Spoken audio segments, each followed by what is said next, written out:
మనం చేసే ప్రతి పూజలో తప్పక 5 సేవలు ఉండాలట. ఎందుకంటే ఈ 5 సేవలే జీవితాన్ని మార్చేస్తాయని శాస్త్రాలు చెప్తున్నాయి. 1 గంధం, దేవుడికి సుగంధం అర్పించడం అంటే నా మనసు కూడా ఇలాగే శుభ్రంగా ఉండాలి అని అర్థం. 2 పుష్పం, పువ్వులతో దేవుణ్ణి పూజించడం అంటే నా హృదయం పువ్వులా స్వచ్ఛంగా ఉండాలి అని అర్థం. 3 ధూపం, సువాసనతో కూడిన ధూపంతో సేవ అంటే నా శ్వాస నా జీవితం అన్నీ నీకే అర్పిస్తున్నాను అని అర్థం. 4 దీపం, దేవుడి ముందు దీపం వెలిగించడం అంటే నా జీవితంలో అజ్ఞానాన్ని తొలగించి జ్ఞానాన్ని ఇవ్వు అని అర్థం.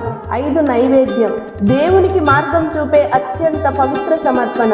దేవునికి నైవేద్యం పెట్టడం అంటే నేను సంపాదించేది తినేది అన్నీ నీ దయ వల్లే అని అర్థం.